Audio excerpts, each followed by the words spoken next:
भारत की सबसे बड़ी आबादी का राज्य है उत्तर प्रदेश। उत्तर प्रदेश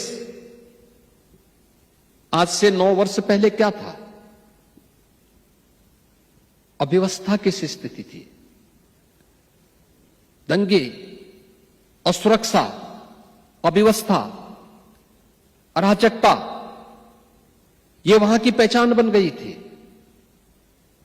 और पिछले 9 वर्ष के अंदर प्रधानमंत्री मोदी जी के विजनरी लीडरशिप में आज आपने देखा होगा उत्तर प्रदेश जो भारत की आत्मा का प्रदेश है, आज वह उत्तर प्रदेश उस विजन को जमीनी धरातल पर उतार रहा है। विरासत और विकास का एक अद्भुत संगम वहां देखने को आपको मिलता होगा।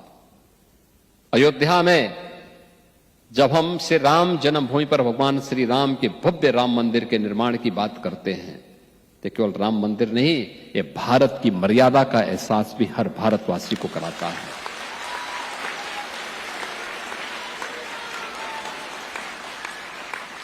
जब हम काशी में काशी विश्वनाथ धाम की बात करते हैं तो काशी विश्वनाथ धाम ये केवल अपनी विरासत को पुनर्स्थापना करने का ही कार्य नहीं, बल्कि काशी में काशी विश्वनाथ धाम भारत की शाश्वत चेतना का जीवंत उदाहरण प्रस्तुत करता है।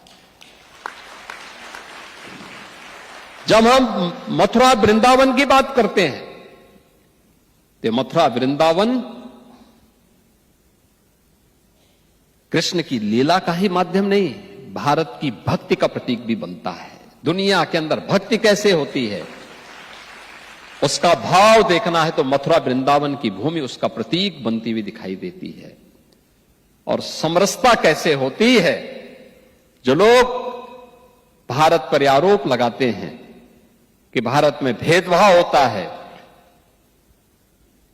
लोग आपस में बटे हुए हैं, उन्हें भारत में प्रयागराज की धरती में समरसता के दर्शन करने चाहिए। जब महाकुंभ में 66 करोड़ श्रद्धालु एक साथ एक संगम में आस्था की डुबकी लगाते हैं, न कोई छोटा है, न कोई बड़ा, न बुजुर्ग है, न जवान, सभी लोग मिलकर के हर हर गंगे का आह्वान करते हुए सर्दी की परवाह के बगैर जब टेम्परेचर माइनस में जाता है तो वह गंगा यमुना के बर्फीले उस गंगा जल में आस्था की डुबकी लगा करके अपनी आस्था के माध्यम से एक भारत श्रेष्ठ भारत की परिकल्पना को साकार करता हुआ दिखाई देता है।